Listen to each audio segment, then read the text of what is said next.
દર્શન, મહાત્માના દર્શન, ક્ષણવારના દર્શન સમસ્ત પાપોનો સંહાર કરનારા છે.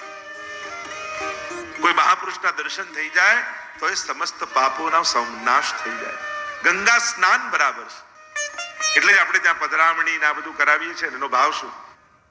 કહેવાય છે કે મહાત્માઓના ચરણ એ તીર્થ સમાન છે. એમ કહ્યું.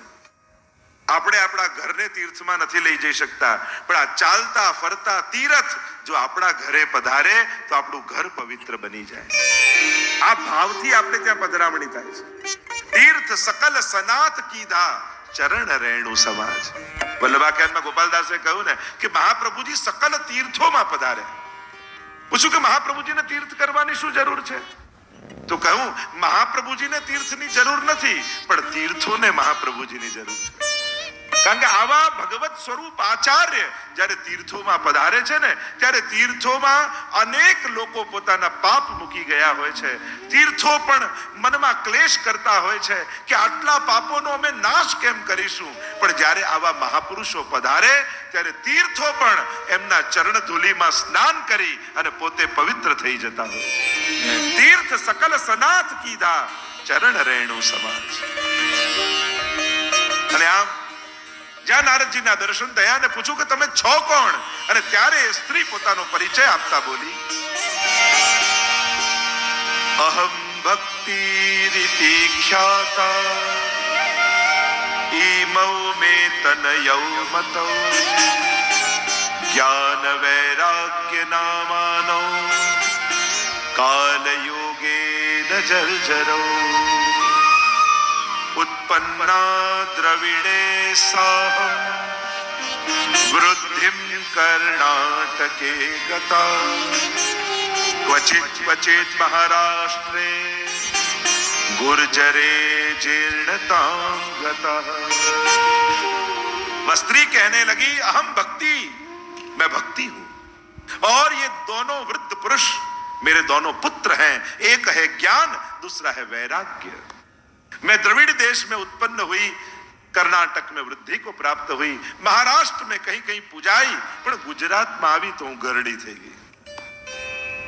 હવે આવું ગુજરાતના લોકો સાંભળે તેને ગમે?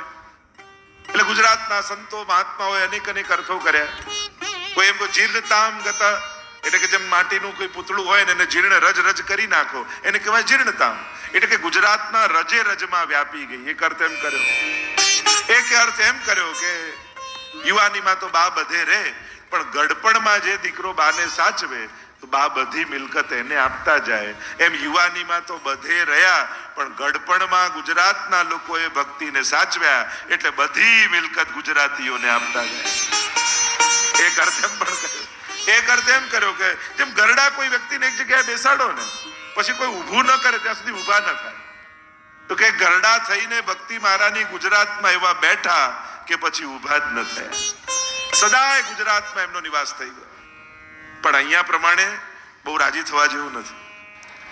જીર્ણતામ ગતા. કારણ કે વેપારી પ્રજા રહી ને ગુજરાતની, તો દરેકમાં એમ વિચાર કરે આ કરું તો ખરા પણ મળે શું. હવે જો ભક્તિમાં વિનિમયનો વિચાર કરે તો ભક્તિ ગરડી થઈ જાય. ભક્તિમાં સ્વના લાભનો વિચાર કરે તો ભક્તિ ગરડી થઈ જાય. ઘણા લોકો તો એક એક માળા ફેરવીને આકાશ સામે જુએ કે અહીં થયું કે નહીં, એ રીતે માળા ફેરવે. અરે માળા કરી શક્યા ને એ જ મોટી કૃપા છે. એમ ન વિચારો કે આજે મેં માળા કરી તો શું મળશે. એમ વિચારો કે મેં કંઈક કર્યું હશે જેથી આજે એક માળા હું કરી શક્યો. નવ યમનાષ્ટક કરીને મને યમનાજી શું આપશે એ ન વિચાર કરો, પણ યમનાજીએ કેટલી મોટી કૃપા મારા ઉપર કરી, આજે હું નવ યમનાષ્ટક કરી શક્યો. ભગવત નામથી મોટું ફળ આ દુનિયામાં બીજું કોઈ નથી. એટલે ભગવાનના નામથી શું મળશે એ વિચાર નહીં, પણ મેં કોઈ સત્કર્મ કર્યા હશે કે આજે મારા મુખમાં ભગવાનનું નામ આવ્યું. એટલે કે નામ લઈ શક્યા એ જ મોટું ફળ છે. સેવા કરી શક્યા એ જ મોટું ફળ છે. સેવા કરવાથી શું મળશે એનો વિચાર ન કરો. ભગવાનના નામને ફળ રૂપે માનો, સાધન રૂપે. ભક્તિ મહારાની કહેવા લાગ્યા ગુજરાતમાં ગરડી થઈ, પણ પાછી જ્યારે વૃંદાવનમાં આવી તો યુવાન બની ગઈ. વૃંદાવનની ભૂમિનો એ પ્રભાવ છે.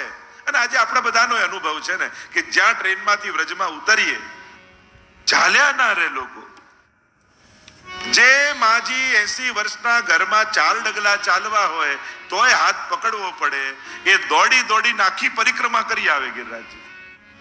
જાણે ભક્તિ મહારાણી યુવાન થઈને ત્યાં નૃત્ય ન કરતી હોય એમની અંદર.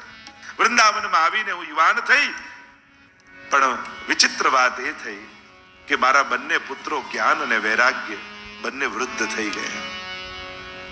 અને મા યુવાન હોય ને પુત્રો વૃદ્ધ હોય એ તો વિચિત્ર વાત કહેવાય, મા માટે દુઃખદાયક કહેવાય. દુનિયામાં ઊંધું હોય, મા ગરડી હોય ને દીકરા યુવાન હોય. નારદજી, આપ કોઈ ઉપાય કરો, મારા દુઃખનું નિવારણ કરો. અને એટલા માટે ભક્તિ યુવાન પણ પ્રસન્ન ત્યારે હોય જ્યારે જ્ઞાન અને વૈરાગ્ય યુવાન થાય. અને એટલા માટે ભાગવત કથાનો આશ્રય કરવો, કારણ કે અહીંયા જ્ઞાન યુવાન થશે, સમજ આવશે, ભગવાન વિશે ખ્યાલ આવશે, ધર્મ વિશે સમજ આવશે. ભાગવત સાંભળવાથી જ્ઞાન યુવાન થાય અને વૈરાગ્ય યુવાન થાય. આ તમારો વૈરાગ્ય જ છે ને. કેટલા બધા તમારા કામો પેન્ડિંગ છે, છતાંય બધું છોડી 4-4 કલાક કથામાં બેસો છો. આ તમારું વૈરાગ્ય જ છે. નહીં તો આજના માણસને 2 મિનિટ બેસાડવો અઘરો છે, અને છતાંય આટલા કલાકો બેસે.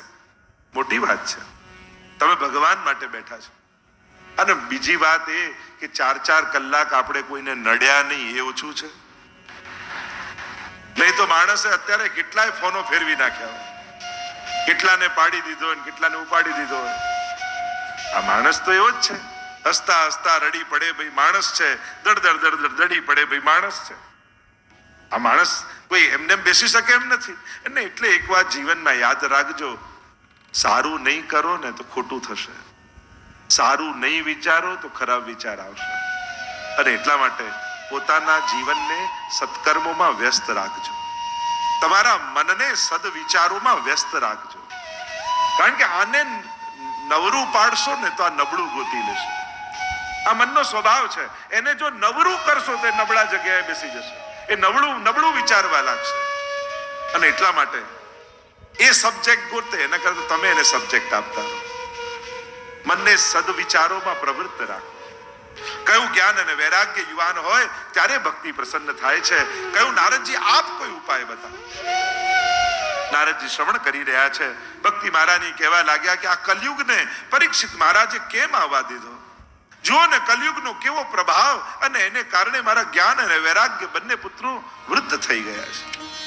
નારદજી કહેવા લાગ્યા તો સારગ્રહી રાજા છે. યત ફલમ નાસ્તિ તપસા ન યોગે સમાધિનામ તત ફલમ લભતે સમ્યક કલૌ કેશવ કીર્તનાથ. સારગ્રહી રાજા હતા પરીક્ષિત મહારાજ. કલયુગ જ્યારે આવ્યો 100 દુર્ગુણ છે, પણ એક સદગુણ એવો જોયો કે અન્ય યુગોમાં જે યજ્ઞ યાગાદિ વ્રત ઉપવાસ આદિથી થાય, કલયુગમાં કેવલ પ્રભુના નામ લેવા માત્રથી પ્રભુ કૃપા થાય. અને આવો સાર જ્યારે કલયુગનો જોયો ત્યારે પરીક્ષિત મહારાજે કલયુગને આશ્રય આપ્યો. કલયુગ કેવલ નામ આધારા. આ કલયુગની વિશેષતા છે. બીજું કાંઈ ન થાય તો ભગવત નામનો આશ્રય કરો. હું ફ્રી થઈને એક માળા કરીશ એવી રાહ નહીં. ચાલતા ફરતા કામ કરતા કરતા જે કરી રહ્યા છો એ કરતા કરતા ભગવાનને સ્મરતા રહો, સ્મરણ કરતા રહો. હરો ફરો પણ સ્મરો. જીવનના બધા જ કાર્યો કરો, પણ તમે એમ વિચારવા જશો કે બધું કામ છોડીને કરું તો બહુ ઓછો સમય મળશે. પણ જે કાર્ય કરતા હોય કરતા કરતા પ્રભુને સ્મરતા રહો. પ્રભુને સ્મરશો તો તમારે કાર્યની સફળતા થશે. કલયુગમાં ભગવત નામનો ખૂબ પ્રભાવ કયો છે. એટલે તો ચૈતન્ય મહાપ્રભુજી જ્યારે મળ્યા અને ત્યારે સંવાદ થયો ને ચૈતન્ય મહાપ્રભુએ કહ્યું કે ગાયના શીંગડા પર રાઈનો દાણો રહે એટલી વાર પણ કોઈ ભગવાનનું નામ લે તો એનો ઉદ્ધાર થઈ જાય. મહાપ્રભુજી કહે બિલકુલ સાચી વાત. પણ ગાયના શીંગડા પર રાઈનો દાણો રહે એટલી વાર પણ ભગવાનનું નામ ભૂલે ને તો કલયુગ પ્રવેશી જાય. અને એટલા માટે જીવે સતત સાવધાન રહેવું. વદત વિરેવ સતતમ સ્થે મિત્તે મે મતિ. આપણે તો 252 ની વાર્તામાં પણ પ્રસંગ આવે છે.